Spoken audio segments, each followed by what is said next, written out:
Start in 15 seconds. This broadcast will start in 10, 9, 8, 7, 6, 5, 4, 3, 2, 1. The Voice of Stockton. For more information on The Voice of Stockton, go to thevoiceofstockton.org.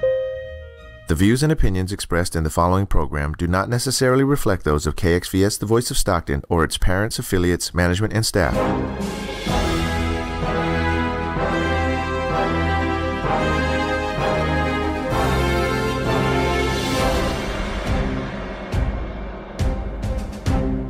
Good afternoon, ladies and gentlemen, and welcome to another amazing episode of the Phonebooth here on KXVS, The Voice of Stockton. My name is Ed Heitman, and joining me in the studio today is my good friend and co-host, Brian Rodriguez. Hello. How you doing today, man? Pretty good. 10th episode. Yep. It's awesome to see that we've already reached episode 10, man. We started off with the summer, and we're already all the way over here. I'm really excited about it. Before we get our episode started, I just wanted to let you guys know we will not be doing an episode of the Phone Booth this upcoming weekend. There is actually an event that's going to be happening that we're excited to do, Stockton Con, from August 18th to 19th, Saturday to Sunday. We're going to be trying to do live coverage for our radio station here, KXVS, pulling off some interviews, trying to get some good B-roll footage, and overall just try and give a really good coverage of Stockton's local convention. So be sure to stick around next weekend as we'll be uploading some content for you guys to enjoy. Now, we're going to start off with our usual weekly wrap-up before we tackle our discussion pieces. So without further ado, let's get started. Now, to start things off, it's been rumored for a while, but now it's safe to confirm that a Supergirl movie is finally in the works. This confirmation comes from an article from Deadline, which reported that Oren Uziel, who was a writer for 22 Jump Street and the Cloverfield Paradox, of all things, and soon to be the live-action Sonic the Hedgehog movie, has been brought on board to write the script for the film. Now, while not much information has been given, it has been confirmed, even though it's in its early stages of development, that the movie is going to be taking place in DC's extended universe, as opposed to being its own separate spin-off, like the Joaquin Phoenix Joker standalone movie. Now, we'll keep you guys informed on any information that's given, but to be honest, I'm pretty excited that we're finally getting a Supergirl movie. What are your thoughts, Brian? It's interesting. I think Supergirl is a great character to get a movie, and given that the movie she had back in the 1980s wasn't that good, I think it's, her time to shine on the big screen. What I'm concerned for is how it's going to affect the CW Supergirl show that's going into its fourth season now? Third season? I believe it's entered its third or fourth season. I'm not entirely sure. Yeah, because DC has a bad track record when it comes to having characters on the shows and in the movies. It was a big deal when they got Superman on Supergirl, and they quite infamously completely killed off the Suicide Squad in Arrow as the movie was being announced, so there wouldn't be confusion, I guess. They kind of have this opinion that fans will get confused if they say two different actors playing the same character, or actresses, as the case would be with Supergirl. Well, I mean, I don't know. I think it is definitely something to be a little concerned about. However, many people who watch the CW shows and many people who watch the DC films know that they take place in completely separate universes. In fact, all the superhero films that take place in the CW is often referred to being involved in what they named the Arrowverse, while all the films, Man of Steel, Wonder Woman, Justice League, this is all part of the DC extended universe, and pretty soon we're going to be getting some extra heroes in there as well with Shazam and everything, but hopefully people would be able to not get too confused, especially since it's debatable that it was already leading up to a Supergirl movie regarding Man of Steel when Superman is within the Fortress of Solitude and there's an extra chamber, one of those sleeping pods that happened to have been open. Yeah, that is actually explained in a tie-in comic that does feature Supergirl. So she does exist in this universe. There is a reason for her to be there. They'll probably retcon that comic because the comic was kind of stupid, but... Yeah. Well, to be honest, I am looking forward to it, though. A lot of people have speculated that this movie being in the works is in regards to the current backlash going on between Henry Cavill's agent and Warner Brothers, because his agent is demanding that he gets paid more money because he's being paid like a B-list actor instead of an A-list actor, and Warner Brothers was, teasing whether or not they'll just recast him or scrap the Man of Steel movies, and suddenly the Supergirl movie was brought up onto the table, and now everybody's behind it. Now, what I'm hoping is that she gets her own standalone movie, but if this is in the DC Extended Universe, I really hope that she does make an appearance within Man of Steel 2. Especially since Warner Brothers and DC have openly stated that they want Superman's character to be a lot more lighthearted, as opposed to the dark and edgy version that was introduced in the Man of Steel and Batman v Superman. But we'll just have to see how that goes. Anyways, Brian, I'll pass this next little bit of news over to you. Speaking of the CW and superheroines, they have finally cast Batwoman for the upcoming crossover. Batwoman will be played by actress and model Ruby Rose, who has been in things such as Orange is the New Black and The Meg, which actually just came out. The Meg. The Meg. The Meg. Honestly, I think this is a great casting choice. Casting an open gender fluid lesbian as an openly gay character is some great casting. The CW's been doing this a lot. They're going to have the first transgender superhero on Supergirl this upcoming season. Yeah, that is a good thing. That is a good thing. Now, I'm definitely excited about Ruby Rose being cast as Batwoman. I don't necessarily care about her sexuality or what she identifies as, because with Batwoman, that was never really anything that I necessarily cared about. What I'm excited for Ruby Rose being cast was the action scenes that's going to be in Batwoman. Some of you might know that Ruby Rose was in John Wick Chapter 2, where she had this really amazing fight scene going on with Keanu Reeves.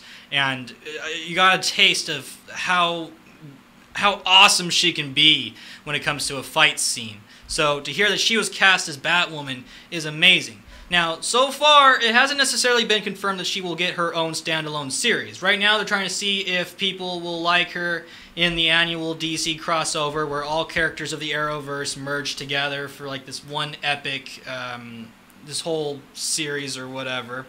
But if she does well enough, then the CW has admitted that they will greenlight for her to get her own series. And in my opinion, I'm seriously hoping that it does go well, because if we got something for Supergirl, I'm really hoping we get something for Batwoman.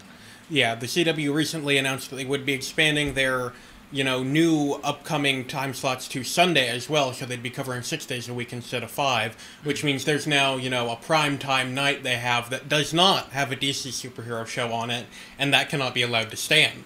DC every night of the week.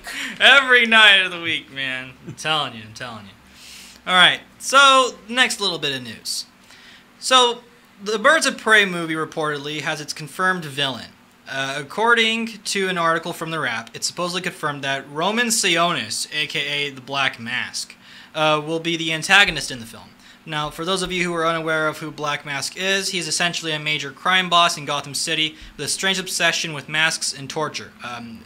Any of you avid video gamers out there, you would recognize Black Mask as being a key antagonist in Batman Arkham Origins, as being one of the people who calls on all the supervillains to attack Batman. Kind of. Now, the film's main characters so far are supposedly Harley Quinn, Black Canary, a young version of Cassandra Cain, Huntress, and Renee Montoya, though it has been speculated that it'll hint towards Batgirl, and she could possibly get her own standalone movie, but this is all rumors floating around, so we have no idea if that's confirmed or not. But I gotta say, I'm honestly excited to see Black Mask finally get an opportunity to be a villain on the silver screen. What do you think, Brian? Black Mask could be interesting. He's very much one of the more tame Batman villains. He's really just a straight-up crazy mobster. He doesn't really have much of a gimmick besides that he and his men wear black masks. Yeah. I mean, he's pretty tame. What I'm interested in is the rumor Cassandra Cain's going to be in there. Because a staple of the Birds of Prey has been Batgirl as a member. And Cassandra Cain was one of the lesser-known Batgirls, but she was still, a Batgirl in the main DC Comics universe. And I think it'd be interesting if they used... Because there is the Batgirl solo movie in development, though it sort of hit a rough patch and just Whedon left. It'd be interesting if instead of Barbara Gordon, like we've all been assuming will be the Batgirl, if they instead used Cassandra Cain. It is a very strong possibility, but for some reason, I don't know why, but the production company has really been emphasizing this is going to be a young version of Cassandra Cain. I don't know what that necessarily means. I don't know what age she was around when she finally donned the Batgirl uniform, but there's got to be something behind them mentioning that, which is why people have had the rumors float around that we're gonna be able to see Barbara Gordon at some point in time in this Birds of Prey film. Yeah, young could really mean anything with Cassandra Cain. She was raised from birth to be an assassin, so she's had the skills her entire life. Young could be 15, young could be 10. It could really be anything. Yeah, but either way, this is going to be a very interesting film, and I honestly cannot wait to see at least a teaser trailer, something, anything. I'm excited, hyped, cannot wait for it. Anyways, Brian, I'll pass this next little bit of news over to you. Okay, so this one is... It's an odd one. It's an odd one. Germany is going to allow Nazis to appear in video games. And here's why that's a good thing. So, under Germany's constitution, it is illegal to display Nazi imagery in any place, with the exception of art. Art gets an exception because, Because it's art. Because it's art. For the longest time, video games, the German government has not considered them art. So Nazis and Nazi imagery have not been allowed to appear in video games, which, means that some of the worst video games to come out of America don't get released there, but things like Wolfenstein and other series like that are distinctly anti-Nazi also have to censor themselves. It's quite hilariously, Wolfenstein 2 that came out last year or 2 years ago? I want to say it was about a year or two ago. About a year or two ago, had to remove Hitler's mustache. Of all things. Because they're not allowed to show Hitler because he counts as Nazi imagery. However, under the... I'm going to say this once and I'm going to butcher it. The Social Adequacy Clause, or Social Adequacy Clause, which I will be calling it from now on because I know I butchered that. Video games will now be reviewed on a case-by-case basis by Germany's ratings board, the USK. Those that are found to have artistic merit will be allowed through. Those that are just trying to be trolls, like pretty much half of Steam at this point, will not. Which I think is good. I think it's good that this shows that video games are finally starting to be sort of considered as art in Germany, which I'm always proponent that video games are art, and that there's going to be a bit more of artistic expression in them. I think it's a good thing that there are now going to be more Nazis in video games in Germany. Yeah, I mean, I pretty much agree. I mean, everybody already knows Nazis are a very bad thing, and nobody ever wants to see or talk about them or anything, but at the same time, if you're going to completely exclude something from everything in a certain industry, you're basically trying to get that industry to admit that it gives off the intentions that you're trying to get that industry to admit that completely never happened. And then there's things that you said where Wolfenstein 2, they just removed his mustache, and that was a form of censorship. And that's not the first time I've heard people doing ridiculous censorships to try and avoid the fact that these are Nazis. In fact, a popular video game series that I'm a huge fan of that's over in Japan, the Persona series. In Persona 2, one of your main villains at the very end is literally Hitler.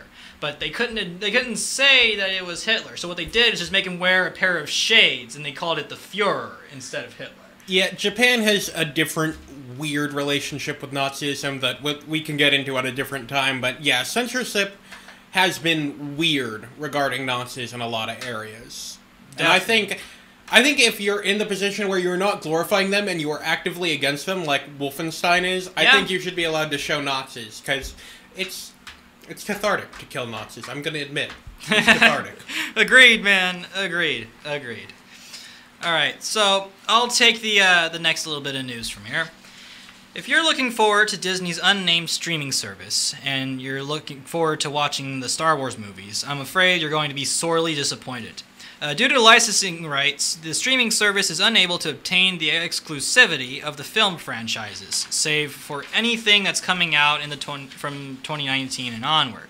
This is due to Disney being unable to obtain the rights back from Turner Broadcasting after an 8-year deal was made for TBS and TNT to play the films on their respected channels.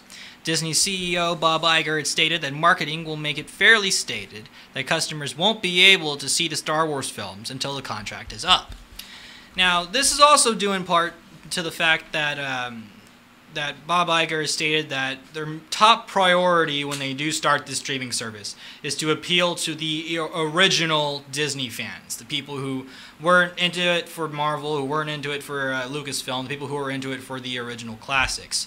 Which is why on their streaming service they're going to have all of their original films as well as anything that comes out 2019. Captain Marvel is supposed to be the first reported Marvel movie to appear on the streaming service. And then there's also going to be exclusive movies such as the live-action Lady and the Tramp, some exclusive shows revolving around certain Disney content like High School Musical and things like that. But I find it interesting that these films seem to be the only thing that Disney is unable to get its hands on at the moment. In fact, they made a deal with Netflix that by the end of 2019, all Marvel content on Netflix is going to be removed and it's going to be exclusively on Disney's streaming service. I find it interesting and a little confusing. What are your thoughts, Brian? Well, the reason they can get the Netflix stuff back is because the contract they signed with Netflix expires at the end of 2018, and they just elected not to re-up it. The Star Wars contract with Turner expires in 2024, and Star Wars, whenever they show it, brings in a lot of ad revenue. Like, people always want to air their ads during Star Wars so they can make a lot of money from it, and a lot of guaranteed money through 2024 in exchange for, probably a lump sum that Disney wanted to pay them, probably didn't sound as good a deal to Turner. And since they didn't have to give it up, I mean, they legally had a contract. They just didn't. Yeah. I can't blame them for that. I can't really blame them either, because when it comes to Star Wars, it is very profitable for certain channels when it comes to certain times of the year. Usually, when a Star Wars movie is about to come out, that's when people love to binge watch the films on a channel. May the 4th, National Star Wars Day. That happens to be a very popular holiday where any channel that has the opportunity to play a Star Wars film is going to marathon it constantly because they know that fans are going to constantly watch it, which means more views, which means more ad revenue, which means more money for those channels. So I'm kind of glad that at least the films, the original films at least, up to The Last Jedi, are going to be available on television, because I find it unfortunate that all of these properties that Disney is getting the rights to are suddenly being removed from everything, and it's going to be only on Disney's streaming service. But then again, that's just a personal gripe that I have. I've always had problems with Disney, and I've always had problems with streaming services. Everybody suddenly wants to be like Netflix all of a sudden. But I can at least hope that some of the original Star Wars shows will be available on television. After all, Disney does have its own channel, Disney XD and the Disney Channel, that they have hopes of playing some content from their own properties. But I don't know. I'll just have to keep my fingers crossed, I guess. Yeah. Anyways, Brian, I'll pass this next little bit over to you. So, apparently there are a few animated Fox movies in development. It's rumored that there is one for Bob's Burgers. Woo. We love Bob's Burgers. Love Bob's Burgers. A sequel to The Simpsons movie, which, I know a lot of people don't like The Simpsons. I still like it. I still think it's fun. In my opinion, people have been waiting for a sequel for a very long time. It gets asked every Comic-Con, and Matt Groening has actually made gags on a lot of his shows about it and how he's pretty tired of it. So hopefully this will shut them up for 2 hours, maybe? Probably not. I don't know. However, there is also a third movie in development. Woot woot. Yeah, let's keep that woot down. According to The Hollywood Reporter, there is a Family Guy movie in the works. The rumor is that it will be a hybrid live-action animated movie, and that's pretty much all we know, is that there will be live-action elements, animated elements. Oh, God. What do you think of this, Ed? I need a moment to I'm still wrapping my head around this. I am excited about this.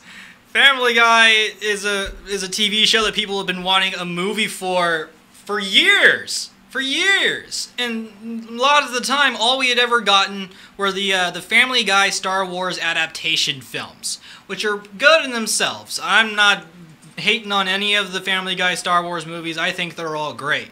But at the same time, every time a new one came out, people were always saying immediately afterwards, cool, so when are we getting the Family Guy movie? We've gotten tons of Family Guy specials. We've gotten a Family Guy crossover with The Simpsons. We've gotten numerous Family Guy video games for consoles, for mobile phones, for computers, whatever have you. Yet we had never gotten an actual Family Guy film. Now, the use of live action confuses me. I'm not sure why they're deciding to take that note. Maybe it's because this is a really big deal for them and they want to try and do something completely new. Perhaps they'll do some live action segments to poke jokes at Seth MacFarlane, the creator, because they've had a tendency to make fun of people who support them, such as Fox or anybody in the writing boards and stuff like that. Mm-hmm. But to be honest, I'm actually excited. I'm looking forward to this. I want to see who they're if it's going to be doing live action for the family or if it's just going to be live action skits. Nobody knows. But if they do live action for the family, I'd be very interested in seeing who they're going to try and cast for everybody. Yeah, I do hope they try some new things. They could start with being funny. That'd be a new thing. Hey, now they were funny. They were funny for a good period of time. It's just due to the fact that they've been forced to make episodes for so long that they've genuinely run out of content. Seth MacFarlane even said at various points in time that he wishes the show would be able to end, but they're bound by contract with Fox to just keep making more, which is why their jokes have started to fall more and more flat. But maybe a movie will bring that sense of humor back that they had in the first few seasons, you know? There's high hopes. You know, if this does get made and it comes out, I have a lot of hope for it to be successful. Now I'll handle this next little bit of news. Now you might be aware that a Venom movie is in the works, and you might know that Sony has said that there is a shared cinematic universe involving Spider-Man characters, but Spider-Man himself is not included in this universe at the moment.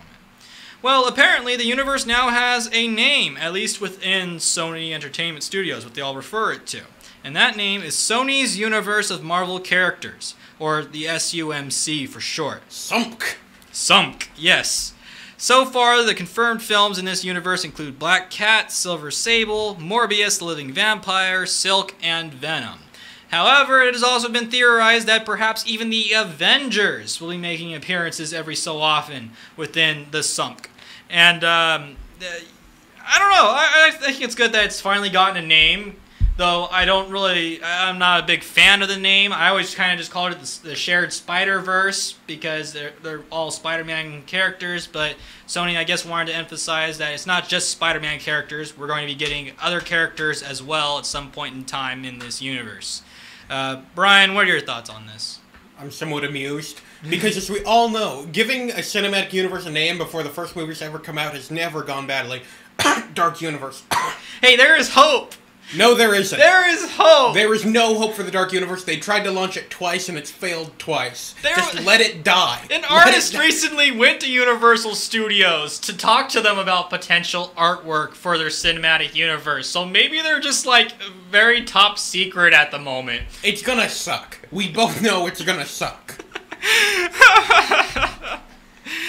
I don't know, man, but I mean, that universe it was off on a rocky start, because I mean The Mummy didn't really do too well. I remember before that it was Dracula Untold. Yeah, that was supposed to be the starting point for the Dark Universe, and that didn't do very well. But the Venom movie looks a whole lot better than Dracula Untold and The Mummy.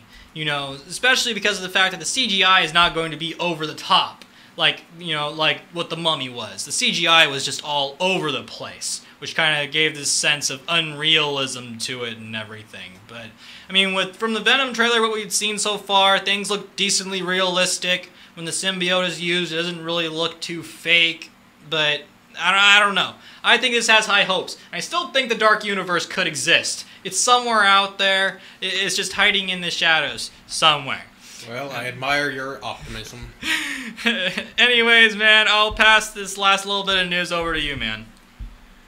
For those excited for the next entry of the rebooted Star Trek film franchise, a little bit of bad news. It looks like the film may have lost both Chris Pine and Chris Hemsworth. Now, Pine has played Captain Kirk for the last 3 movies, and Hemsworth played his father, I don't actually remember his name, in the first film in the franchise back in 2009. He was in the little prologue bit.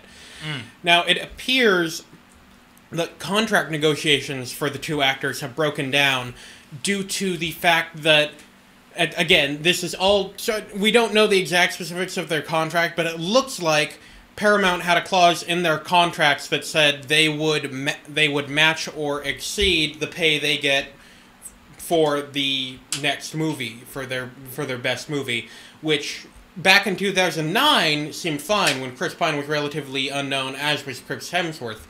But since then, Chris Pine has starred in, 2 Star Trek movies and Wonder Woman, while Chris Hemsworth has become Thor.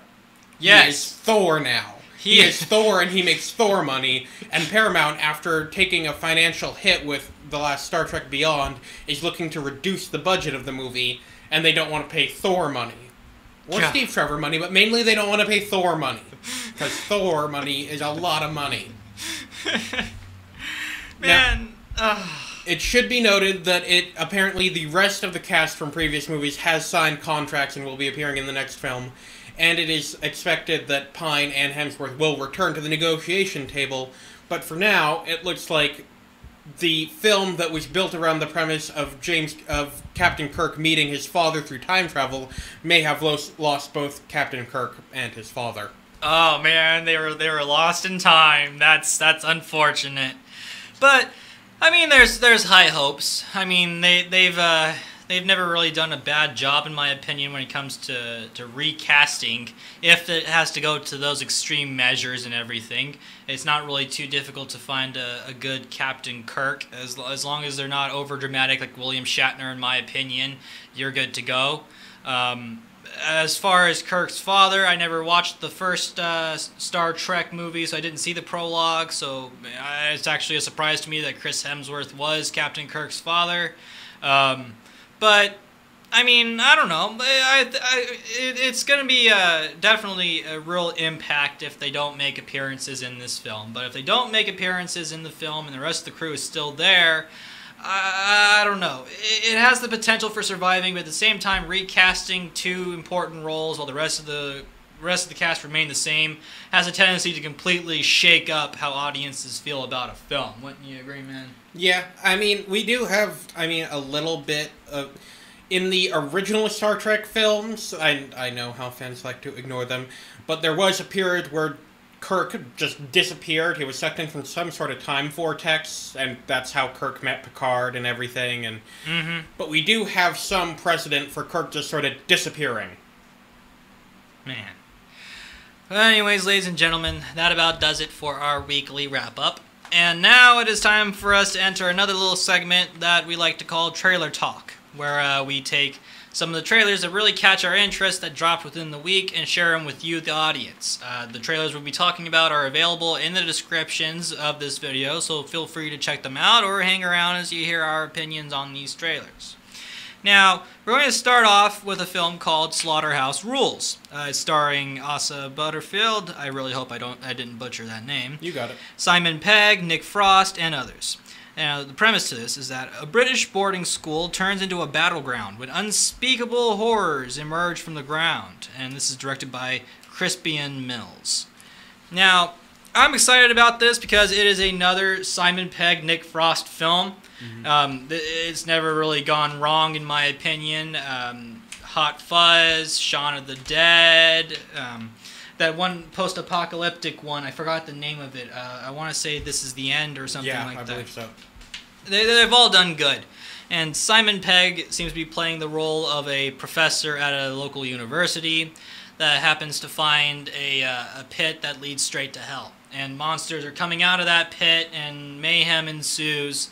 And so it's basically the students trying to fight off all of these demons and everything. But with the usual humor that you see in a Simon Pegg and Nick Frost film. Just lots of raunchy humor here and there, lots of good puns and whatnot. And to be honest, I'm a little disappointed that it ain't directed by Edgar Wright, but that's like the only gripe that I have with this trailer so far. Brian, what are your thoughts? I liked it. I liked the appearance. I liked the humor. I like how it seems to be dealing with both the monsters and the sort of British boarding school stereotypical class system. There's the rich kids on top, and then, the slightly less rich kids, and then at the bottom, there are the dregs, who are heroes in this. Yeah, it gives it a nice little underdog kind of a feeling to it, but I'm looking forward to it, definitely. Now, our next trailer is the second official trailer for Nutcracker and the Four Realms. This is starring Mackenzie Foy, Morgan Freeman, Keira Knightley, and others. Now, here's the premise. All Clara wants is a key, a one-of-a-kind key that would unlock a box that holds a priceless gift from her late mother. A golden thread, presented to her at Godfather Drosselmeyer's annual holiday party, leads her to the coveted key, which promptly disappears into a strange and mysterious parallel world. It's there that Clara encounters a soldier named Philip, a gang of mice, and the regents who preside over the three realms: Land of Snowflakes, Land of Flowers, and Land of Sweets. Clara and Philip must brave the ominous fourth realm, home to tyrant Mother Ginger, to retrieve Clara's key and hopefully return harmony to the unstable world. Directed by Joe Johnston and Lasse Hallström. Now, I gotta be honest, it looks like the cinematography looks good, the scenery looks nice and everything. Visually, it looks good. Yes, visually it looks good. Story-wise, I am not invested. Nope. Not invested in the slightest. And my biggest problem with that is because this movie, it seems to really want to try so hard to be like Alice in Wonderland. How everything's weird and odd and also ominous, but also lighthearted, but all around weird. And it gets to the point where you watch this and you can't help but think this is Alice in Wonderland. This is literally Alice in Wonderland, just people have different costumes and different names. Mm-hmm. And it bothers me. It kind of bothered me. I mean, I'm sure it'll do good. I mean, a lot of people's performances looked pretty good. I didn't really care much for Keira Knightley's character, in my opinion. Her voice was a little too shrill, in my opinion, but I was proven wrong before with other live-action Disney films, but I personally am not really too invested in this one. What are your thoughts, Brian? It's another live-action Disney film. I mean, they're trying to turn the Nutcracker into this, giant epic like they did with Alice in Wonderland, and really, it doesn't need to be. If you're going to make a film version of the Nutcracker, make a film version of the Nutcracker. Yeah. It just doesn't need to be this entire thing that's probably going to spawn a franchise if it makes any money. Oh, you know it's going to. Yep. You know it's going to. Once Disney has the opportunity to make a film franchise off of something, they do it. Because once Alice in Wonderland became a huge success, we got Alice Through the Looking Glass, which, in my opinion, wasn't really as good as the original. And I don't know. I gotta say, I'm not really too invested in it. Maybe some of you Disney fanatics out there will be more into it. Be sure to give it a look, and we'd love to hear your guys' opinions on these trailers and everything. But it leads us to the next trailer for a Disney film that I am actually pretty interested in, Wreck-It Ralph 2. This is the third trailer that we've gotten so far. This is starring John C. Reilly, Sarah Silverman, and others. The premise to it is that Ralph and Vanellope embark on an adventure inside the internet to find a spare part to fix a video game. And this is directed by Rich Moore and Paul Johnston. And the trailer that we had gotten, the third trailer so far, introduced us to a video game that takes place within the internet called Slaughter Race, I want to say it was called. And it's in this scene that we're introduced to Gal Gadot's character. She's playing as one of the main racers in that video game. We haven't really gotten to get too much dialogue from her. We don't really know what her involvement is with Ralph and Vanellope. We just know that she's there. That's just about all we've gotten. We also got a little bit more of the Disney princess scenes, and a joke was cracked at Merida from Brave and everything, which I mean it was okay, but I don't know. What are your thoughts on the trailer, man? I loved the original Wreck-It Ralph, but it's hard for me to get excited about this one because it really just seems to be a giant ad for other Disney franchises. Yeah, I agree, man. I agree. But I mean, in retrospect, it kind of felt like the first Wreck-It Ralph was also a giant ad for classic video games, because there was that whole group scene where you got to see popular video game characters. Like I believe Bowser was there. Yeah, there was Bowser, there was Dr. Robotnik, but that was really more of a cameo. I mean, yeah, you saw Sonic here and there, but it was less. It felt less like it was direct advertising. Like in a lot of scenes from earlier trailers, you see all the Disney princesses. You see Vanellope land in a place reminiscent of Disneyland. You see all the Star Wars characters over here. You see Iron Man fly by. When they're flying through the internet, you can see that there's a giant building with the Twitter logo on it. And it's just... This feels a lot like the Emoji Movie. Hey, now nothing can ever be as bad as the Emoji Movie. I'm not saying it's as bad, but it has the same sort of feel of it. Like this is just a giant ad. I guess, you know what, I guess that's true. But at least with this trailer, we didn't get too much of the ad feeling to it. I mean, yeah, the Disney princesses were there. And that seems to be a major thing that the movie keeps wanting to tell us. Hey, the Disney princesses are here. You remember that scene? Here's another little bit of that scene. Here's the next trailer with another little bit of that scene and everything. But, I mean, I'll probably end up watching it at some point in time. Probably not in theaters, but I'll definitely end up giving it a watch at some point in time. Yeah. Anyways, that about does it for Trailer Talk, ladies and gentlemen. Please note the trailers are available in the descriptions of this video. Feel free to give them a look, and we'd love to hear your guys' opinions on what you thought about any of the trailers that we talked about. So, without further ado, it's time for us to enter our little discussion pieces. Now, our first discussion piece: the Oscars are finally rolling around. The granddaddy of award ceremonies for all movies and actors and actresses and whatnot. And as always, plenty of nominations are being made for numerous awards. However, it would seem as though a few new awards are being introduced, such as Best Blockbuster and things like that. But the award that has the most people concerned is the award in Achievement in Popular Film. Now, supposedly this was pushed by Disney's one of Disney's channels, ABC, to try and get the Oscars to do it because they're trying to change things up a bit. Their last Oscars was the least viewed Oscars in history. Mm-hmm. So they're trying to do a lot of alterations to this upcoming ceremony. They're supposed to be cutting it down to 3 hours. Starting in 2020, they're going to start television broadcast closer to the time that they're actually going to be making announcements for the awards and everything, try and keep people invested, but now we also have all these other categories. Now, a lot of people have problems with this specific award, Achievement in Popular Film, because it feels like it is a way for the Academy of Film, the people who are behind the Oscar nominations, to openly present a bit more bias towards a film. It feels to me that with this specific award, there are good things that could come from this, because more often than not, a lot of Best Picture nominations tend to be very niche genres, such as Get Out, which was a great movie and a psychological science fiction film, and then also The Shape of Water, which was a science fiction romantic film, which is also a very niche genre. And a lot of people complain that more popular films that a lot of people go to see never really get mentioned. However, this also brings concerns.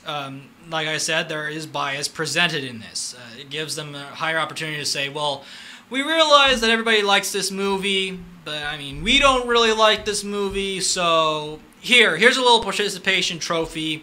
Now go run along so we can give the awards to the real movies. And I'm genuinely concerned about that. What do you think about it, Brian?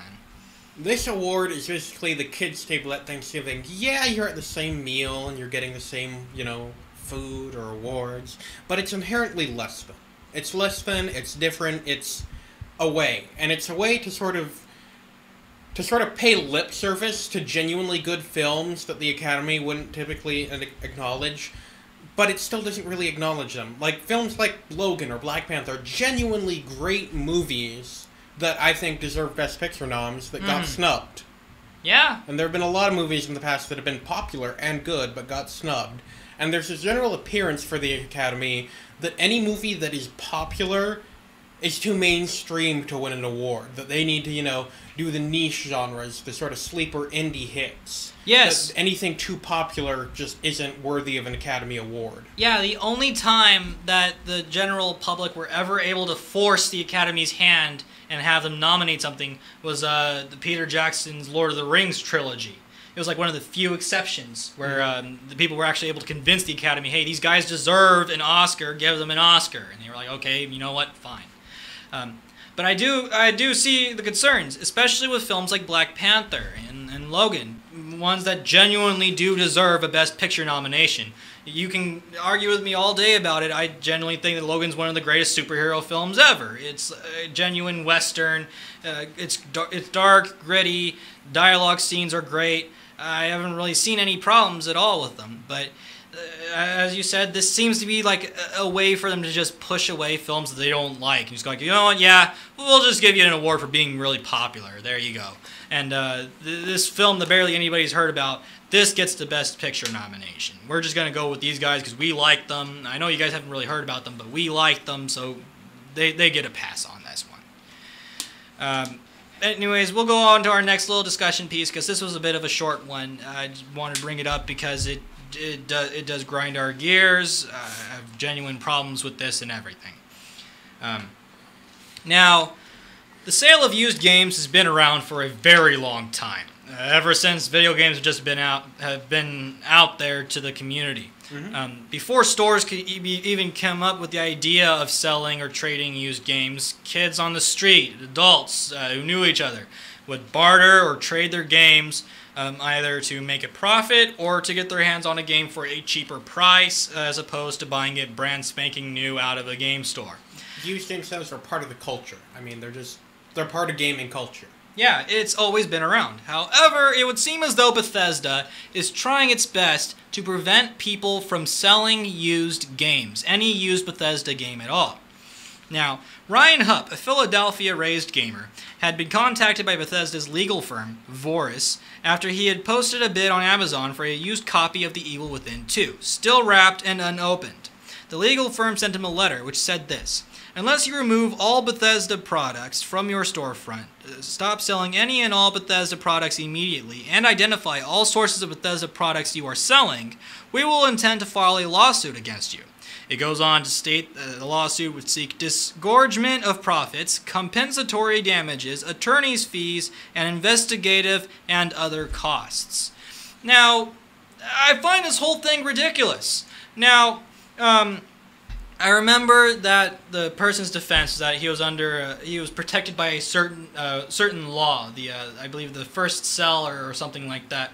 But what the law basically said is that if the content itself hasn't really been damaged or altered in any form or shape, the person is more than able to go and sell that product amongst other people without infringing upon the rights of that specific company. But Bethesda's defense, however, is that it's not necessarily in its original form as opposed to when it was originally obtained. I guess it was like pulled out of its boxing. The reason is that when you buy it from a game store, you get a certain warranty, and by reselling it, it doesn't have that warranty, even if it's unopened and unused. So basically, their argument is that because it doesn't have this invisible, intangible thing on it, it is somehow a completely altered product. It's not. This is completely ridiculous, and I don't know how this is a thing they thought was a good idea. They knew people would find out about this. They couldn't keep this a secret. They're actively threatening to sue someone who bought their game, who is trying to resell it, and it's just ridiculous. Oh my god, this is ridiculous. It really is. It really is ridiculous. Especially due to the fact that even for some reason they targeted this guy specifically. There are tons of copies of The Evil Within 2 that are still available right now on Amazon out there. For some reason this one person was specifically targeted. And you never hear of any other video game company out there.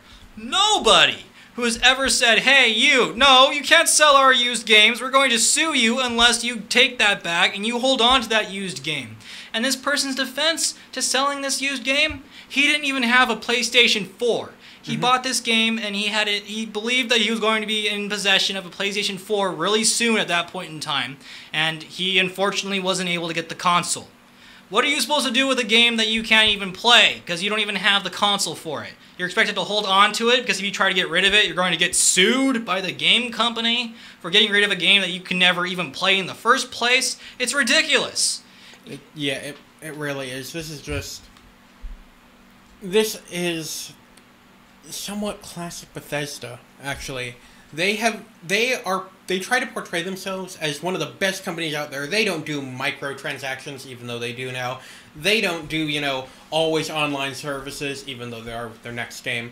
They're a single-player company that values their player base and would never screw them over. They have tried to screw us over a lot.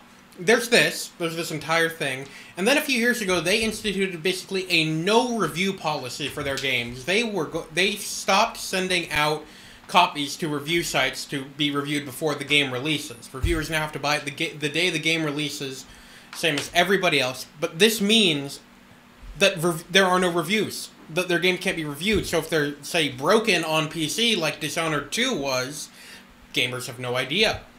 Gamers can't know, because they refuse to let people review them. And they put it all under, we want fans to have access to this at the same time as reviewers, and no one should get to play the games early and ruin it for the fans. This isn't ruining it for fans. This is you having an excuse to release broken games. Man, I find it ridiculous. This is, seriously, I can't wrap my mind around it. Have we seriously reached the point in time where companies can sue people for selling used games? The lawsuit is ridiculous, and I do not believe it will be able to move forward if they are even stupid enough to actually file a lawsuit against this guy, given that backlash they're going to receive. Oh no, they're not doing the lawsuit. The guy did pull back his games, anything Bethesda related that he was selling and everything, and he even put out an apology to Bethesda saying that he understood their point of view, basically, on why they didn't want him to sell the used games and whatnot. He had no reason to apologize. He was completely within his rights to resell that. Yeah, he seriously was within his rights. Yeah, and as of 50 minutes ago when we started the show, Bethesda still has not responded to any request for comment from any site. Yeah. Nor has the legal firm. Yeah, Voris. And I also wanted to be noted that on the legal firm site, they even show people ways that they could go about preventing people from selling used copies of their games. And ways to work around the law that keeps that protects people from selling used games and whatnot. Yeah, this isn't just like a legal firm Bethesda had on hand that got overzealous. This is a legal firm Bethesda hired that specifically deals in this type of nonsense. Yeah. Nonsense is the nicest word I can use for it without violating FCC rules. But it fairly fits this. This whole situation is just complete nonsense. And we'd like to hear your guys' opinion on it as well. Feel free to drop a comment below in the comments and everything. We'll be sure to check them out. And I can get this next bit. So, a big news story over the past week in the video game world is the fact that IGN editor Philip Muchin was discovered to have plagiarized a review for the video game Dead Cells and has since been fired. It was discovered that Muchin's review copied the review from YouTube channel Boomstick Gaming in a lot of wording and pacing of it, so it's not exactly the same, but it's very clear where he got the idea and the wording and the timing from. And IGN actually responded to this pretty well. Boomstick Gaming put up a video comparing the two video reviews. IGN removed the review from the site. The next day they'd fired Muchin after doing an investigation, and have since put up their own, actually, original review, as far as we can tell, and has contacted Boomstick Gaming in order to discuss compensation for the traffic it got for his review. Now,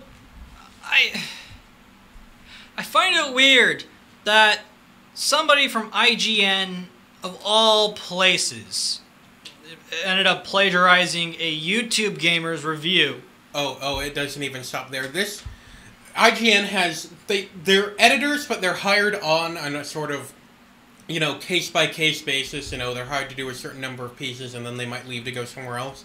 This guy, Philip Muchin, has had a history of plagiarizing reviews for his own YouTube channel. It was discovered he'd plagiarized a review from Nintendo Life for FIFA 18, a review for Metroid 2 Samus Returns for the 3DS that he did for, I believe it was Eurogamer, I believe? I'm not sorry, I don't have it written down. I could be wrong. And he has a history of doing this. So today, or a few hours ago anyway, it may have been yesterday, time zones are weird, he posted a video to his YouTube channel apologizing to his coworkers at IGN, claiming it was not his intention to plagiarize Boomstick Gaming's video. He also apologized to the developer of Dead Cells Motion Twin. However, he at no point apologized to Boomstick Gaming. And it's not like he just moved Boomstick Gaming out completely. He decided to offer them advice for the future of their YouTube channel. Like he was in any sort of position to offer them advice after he'd stolen their work. He stole their work, passed it off as his own, and is now trying to act like he's some sage advice. The video, by the way, as of, 50 minutes ago, has 12,000 downvotes compared to 1,800 upvotes. He is trying to get people on his side to portray himself as the victim. That's not working. No, you can't suddenly play the victim card when you yourself actually plagiarized from somebody. And I find it odd that he says he had no intentions of plagiarizing from this guy's review. You don't accidentally plagiarize. It's not something you can just sort of stumble into. Yeah, you don't just accidentally see somebody's review and decide, okay, you know what, I'm gonna say what they're saying. I'm gonna put down, that's a good comment. I'm gonna say that comment as well. Oh, that's a good point. I'm gonna put down that as well, and then just throw in a couple of words so I could just make it seem a little different. Mm-hmm. That is completely intentional. You don't just do that on accident. That's not something that just happens out of nowhere. It's not like you fell asleep and went sleepwalking and decided to copy somebody's game review. He had full intentions on doing this. It was completely in his own mind when he did it. You can't just suddenly say, oh no, but I think it's unfair what's going on with me right now because I didn't mean to do anything wrong. No, you had every intention of doing everything wrong, and you thought that you weren't going to get noticed because you were a big shot over at IGN. Yeah. That's why you really did it. You thought that you were going to be able to get away with it, but in the end you got caught. I mean, at least this has kind of worked out well for Boomstick Gaming because, the review was removed, they're getting compensation for it, and their subscriber count doubled in 24 hours after this. I'm not sure what it's at now, but it went from 11,000 to 22,000 in 24 hours. Yeah, I find that to be pretty satisfying as well. It's always nice to see that somebody who is the victim of a current gaming controversy gets a lot more popularity. I remember a case happening a while back regarding Jim Sterling and I want to say it was the Suicide Games, something like that. There was this game company, it was like a pack of games, Suicide Games or something like that. Digital Homicide. Digital Homicide. That's it. Sorry, I followed this story for so long and I somehow forgot. It was Digital Homicide, and good lord. I mean, Jim Sterling was already pretty big before the Digital Homicide debacle, which was essentially, he posted a negative review of their asset flip game. They posted a review of his review, which was literally just his review with text laid over it. Just bashing him. And then he reviewed their review of his review, and then they took him to court. Yes! They literally took him to court, trying to charge him, millions, right? They were trying to charge him a ton of money for this over case. 10 million. I think it got up to 12 million by the end of their fit of lunacy. Yeah, but I mean, in the end, Digital Homicide was proven wrong, and Jim Sterling's subscriber count had boomed upwards after that because, so I'm glad to see that Boomstick Gaming is doing well with this controversy. At least that's always a takeaway. At least they're a little more popular at the end of this entire mess and everything. Anyways, man, I believe that reaches the end of today's episode. Do you have any final words that you would like to say to the audience?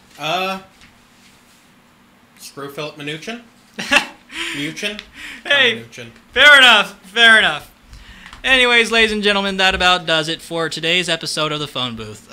Please note that we will not be here on Saturday. We're going to be covering Stockton Con, doing live footage, live interviews and everything, and it's going to be great.